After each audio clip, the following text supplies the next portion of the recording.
Good morning বন্ধুরা, Sandipta Ghosh daily আমি ফিরে এসেছি আবার এক নতুন সকাল নিয়ে তোমাদের কাছে। আশা করি তোমরা সকলেই ভালো আছো, আমিও খুব ভালো আছি।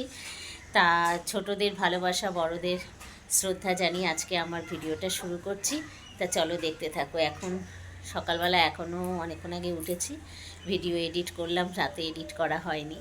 কেন রাতে এখানে শীতলা পুজো, এই পুজো সেই পুজো, এইসব করতে করতে না এত সাউন্ড থাকে, ওই জন্য ভোরের দিকেই এখন ভয়েস রেকর্ডটা দিতে হচ্ছে, নইলে পরে না বিভিন্ন রকম সাউন্ড ঢুকে যায়।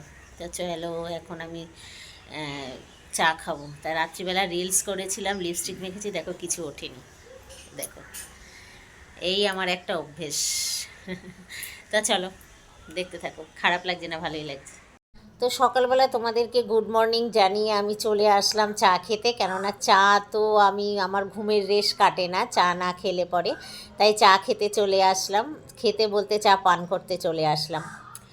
এদিকে ছাদ বাগানে আসলাম, সকালবেলায় ছাদ বাগানে চলে আসলাম, কেননা আমাদের ওই রঙের কাজ হচ্ছে বলে গাছগুলোকে মিস্ত্রিরা সব সরিয়ে দিয়েছিল, সেগুলোকে আবার ঠিক করার জন্য ওই বাগানের দিকে চলে গেলাম।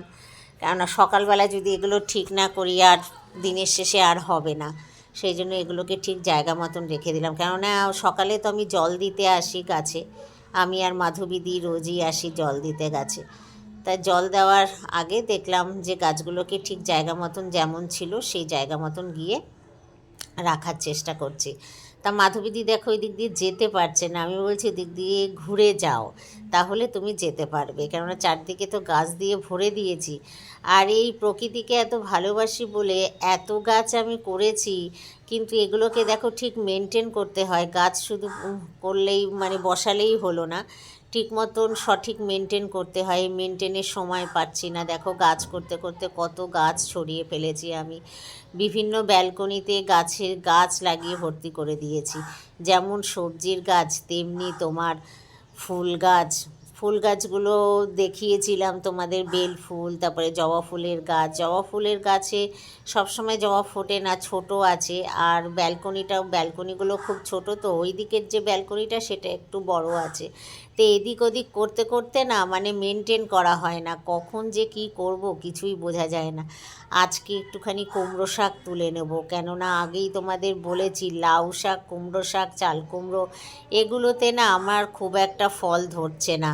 গত বছর কুমড়ো শাকে ডগাতে তাও একটু ছোট ছোট কুমড়ো ধরেছিল, কিন্তু মেনটেনেন্সের অভাবে, হয়তো মেনটেনেন্স ঠিক মতন করলে হয়তো ফলগুলো বড় হতো, কিন্তু মেনটেনেন্সের অভাবে আমার ফল বড় হয়নি, তাই আমি ডগা কেটে কেটেই খেয়ে নিই।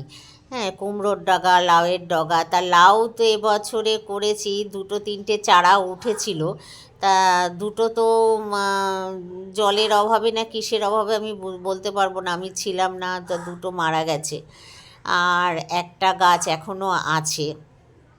আর এইদিকে আমি যেসব গাছগুলোতে ডগাগুলো দেখছি একটুখানি পাতাগুলো একটু নষ্ট নষ্ট মতন হয়ে যাচ্ছে, সেই ডগাগুলোকে আমি কুমড়োর ডগাগুলোকে কেটে নিচ্ছি। আজকে আমরা কুমড়োর ডগা খাবো। আর দেখো এইদিকে আমি টমেটো গাছ সব কটা তুলে দিইনি, শীতকালে টমেটো গাছ ছিল, তোমরা তো সবই দেখেছো, আমি ছোটোর থেকেই সব গাছগুলোকে ভিজিট করাই। তাই টমেটো গাছের 2-1টা টমেটো লাল হয়েছে, আবার 2-1টা নষ্টও হয়ে গেছে। তা একটা টমেটোই মনে হয় লাস্ট পেয়েছি, আরও গাছে আছে সেগুলো কাঁচা অবস্থাতে আছে।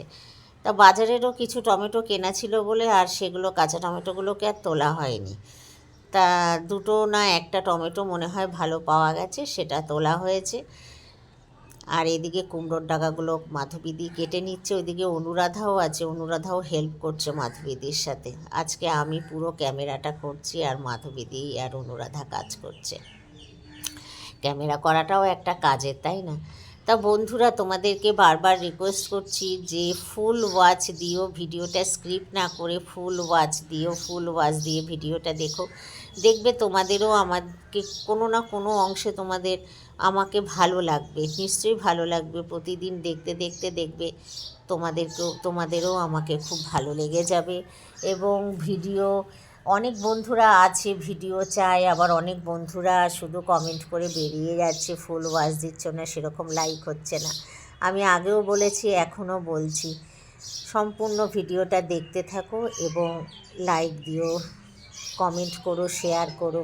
নতুন বন্ধু যারা আছো আমার চ্যানেলটিকে সাবস্ক্রাইব করে রেখো, এবং নতুন বন্ধু যারা আছো তারা চ্যানেলটিকে শেয়ারও করো। শেয়ারের মাধ্যমে অনেকেই তোমাদের জন্য অনেকেই আরও আমার চ্যানেলটা ভিজিট করতে পারবে, দেখতে পারবে।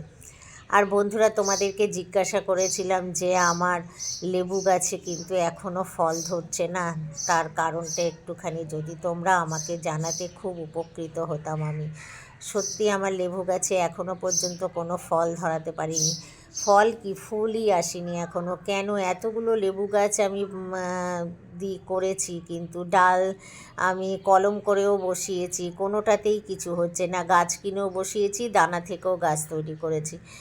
আমাদের বাড়িতে কিন্তু ফল হয়, সমস্ত লেবু গাছে ফল হয়, কিন্তু এখানে কেন আমি ফল ধরাতে পারছি না? যদিও আমি জেনেও হয়তো সময় পাচ্ছি না, না কি আমি বুঝতে পারছি না, কিছুতেই না ফল হচ্ছে না। সেটা তোমাদের যদি জানা থাকে প্লিজ বন্ধুরা, তোমাদের বারবার রিকোয়েস্ট করছি তোমরা একটু জানিও। আর এইদিকে দেখো, গাছ থেকে ওই যে বললাম কুমড়োর ডগা আজকে সব কেটে নেব, এগুলো রান্না করে আমরা সবাই মিলে ভাগ করে খাবো। আর এইদিকে দেখো, শেষ পর্যন্ত একটাই টমেটো পাওয়া গেছে, দেখেছো তো।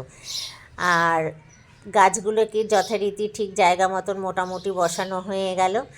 ওই দিকে দেখো আকাশে উড়ে যাচ্ছে কি জানো তো, প্লেনের সাউন্ডটা দিলে খুব ভালো হতো। আমার ভিডিওটা ভালো লাগলে তোমরা সবাই দেখো।